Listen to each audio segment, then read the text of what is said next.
What's up YouTube, it's the one and only Legend of Winning, aka Low, and I'm back with another video. Now the NBA is filled with phenomenal, great, talented athletes, and unfortunately for many of us, we are unaware of how talented and dominant they were when they were in the league. Now regardless if it's because we've forgotten how great they were or if you were just too young to witness their dominance, what I decided to do is start making more videos focusing on some of the players throughout NBA history that people don't spend that much time talking about.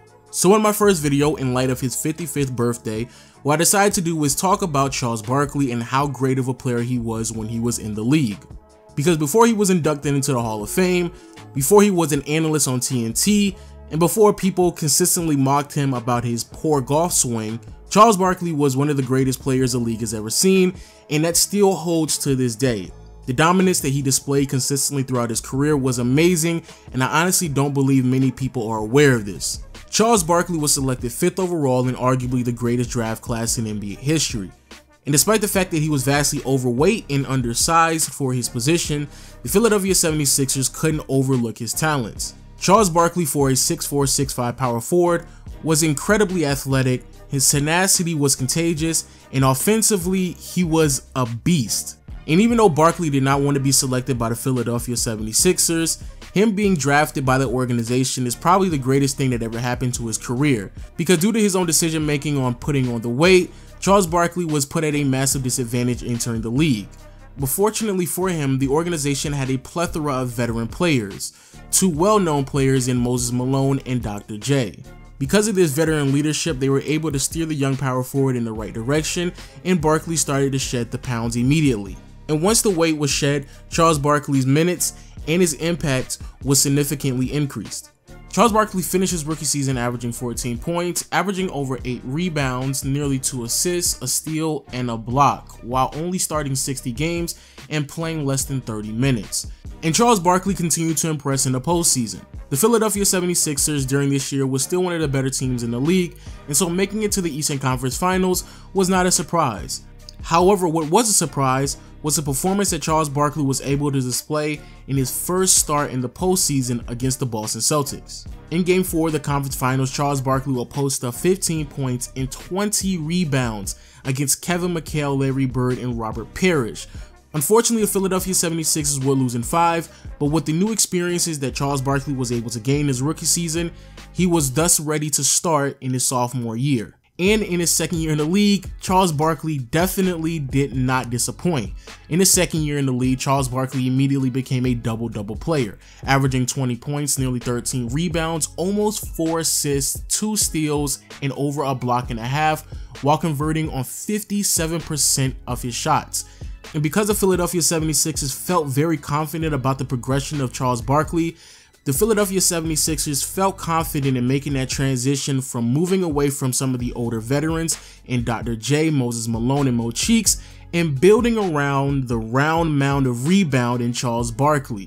So over the next several seasons, the organization started to rebuild around Charles Barkley. And during this time period, Charles Barkley continued to progress as a player, consistently averaging over 23 points, giving around 11 to 14 rebounds, 3 to 5 assists, consistently giving you a steal or 2 and nearly a block as well, while having great efficiency from the field.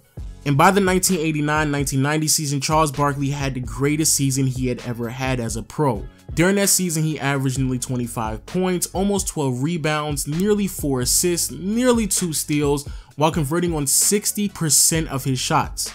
The Philadelphia 76ers would finish that season with a record of 53-59, which is the greatest record that the organization had since they decided to move on without Dr. J and Moses Malone. And with that amount of success, Charles Barkley spearheaded his name in the MVP race and nearly almost came out victorious. See, that season Magic Johnson would go on to win the MVP. However, Charles Barkley actually finished with the most first place votes and actually finished in the race ahead of Michael Jordan. And even to this day, many people, including Charles Barkley, are very adamant that he probably should have won MVP that season. Because even though, yes, Magic Johnson was viewed as the more complete player, if you look at the roster that Charles Barkley was carrying at that time, it really wasn't that many well-known faces on the roster. And speaking of not having familiar faces, this became a problem with Charles Barkley and the Philadelphia 76ers.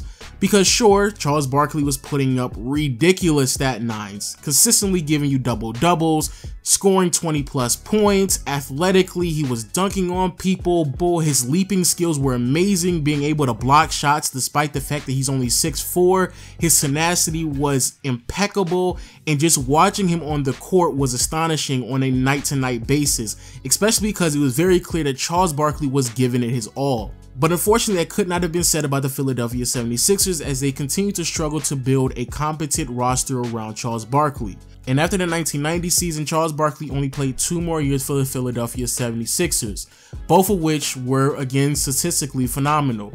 In 1991, he averaged nearly 28 points, 10 rebounds, 4 assists, over a steal and a half, while converting on 57% of his shots. However, the organization was only able to win 44 games and was bounced out in the second round by the Chicago Bulls. Because of the lack of playoff success Barkley started to routinely see in his career, the demands of him being traded to another organization started to uprise. And after the 1992 season, Charles Barkley was eventually traded to the Phoenix Suns. Now, before we get to the Phoenix Suns part of his career, let's be very clear here. Many people, yes, they talk about Charles Barkley Phoenix years because he won the MVP and made a finals appearance, but I'm here to tell you that Charles Barkley, when he played for the Philadelphia 76ers, was just as impressive as he was when he played with Phoenix. And for many people out there who are unaware, especially those out there who get caught up in the idea that this Phoenix team wasn't that great, before Charles Barkley even joined this roster, the Phoenix Suns had seen a lot of playoff success in years prior. The difference was that Charles Barkley was a legitimate superstar, and you could easily tell the difference between what Charles Barkley was able to bring to the floor on a night-to-night basis with his dominance, as he would go on to average 25 points, 12 rebounds, 5 assists, over a steal, and shoot 52% from the field, and what Kevin Johnson was able to do on a night-to-night basis before Charles Barkley was on the team, which was still really impressive. Kevin Johnson, one of the more forgotten players through the 90s, was a consistent 20-point, 10-assist player. However, his ability to really turn it on and put this team over the top, it was unseen. So now with a legitimate superstar and a cast of players that have consistently proven as a unit that they were a 50+ win team, the Phoenix Suns immediately became a threat. Charles Barkley, as we all know, won the MVP in the 1992-93 season. The Phoenix Suns would finish with a record of 62-20. With a top 10 defense and the #1 ranked offense in the league. And before they made it to the NBA Finals, the Phoenix Suns had a juggernaut of a Western Conference to fight through. Most noticeably, in the second round, the Phoenix Suns had to match up against the San Antonio Spurs, in which Charles Barkley iconically made a buzzer beater over David Robinson. And then in the conference finals against the Seattle Supersonics, Charles Barkley, and even he has said this himself, had the greatest performance of his career. 44 points, 24 rebounds for Charles Barkley. And in the finals, Charles Barkley did not disappoint, averaging 27 points, 13 rebounds, 5 almost 6 assists, a steal, while converting on 47, almost 48% of his shots. Now, unfortunately for Charles Barkley and the Phoenix Suns, they matched up with Michael Jordan. However, it was still a hard-fought series, as majority of the games were decided within a 6-point margin.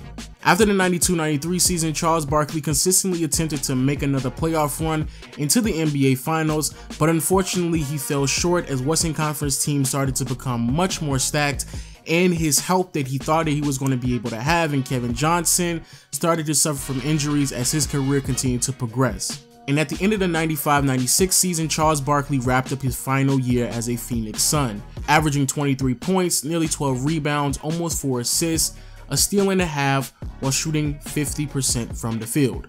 After his time in Phoenix came to a conclusion, he decided to take his talents to the Houston Rockets, play alongside Clyde Drexler and Hakeem Olajuwon, but unfortunately, things never really worked out either. At this point in Charles Barkley's career, along with some of the years in Phoenix, it became very obvious, despite the fact that he was still putting up really good numbers, especially for someone at his age, his inability to play defense at an elite level, or even sometimes his ability to play defense at all, really started to hurt the teams that he was on.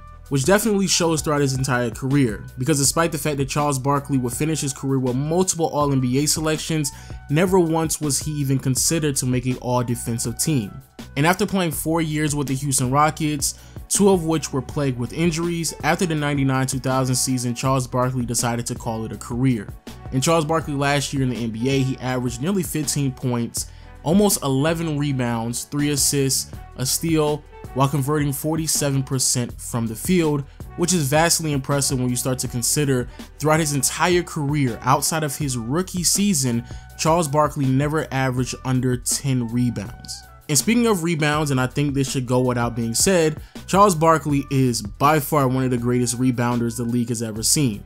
As of right now, Charles Barkley is 20th in total rebounds. More specifically, he is 5th in offensive rebounds. When it comes to points, he recorded over 23,000 points, which finished 26th in the NBA.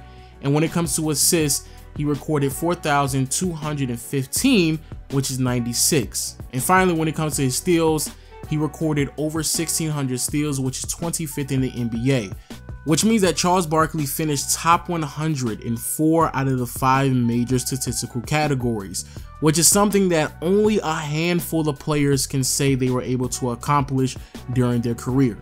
Also, since we're looking at his numbers, Charles Barkley finished his career averaging 22 points, nearly 12 rebounds, almost 4 assists, and a steal and a half, which is something that only a handful of players can say that they were able to do during their primes, let alone finish their career with set numbers. Also, Charles Barkley finished with 710 double-doubles, which is 7th all-time. He finished with 55 20 rebound games, which is 11th all-time. And Charles Barkley had a 56-point outing in the postseason, which is the 2nd most points scored in the playoffs behind Michael Jordan's 63-point performance.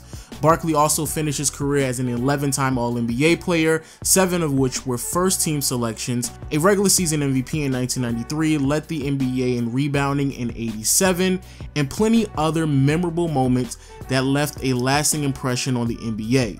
So with that being said, here's to Charles Barkley, one of the greatest players the league has ever seen, a player who allowed us to look beyond height and more so focus on skills and talent to determine what position a player should play. And with that being said, I'll see you all later. Peace.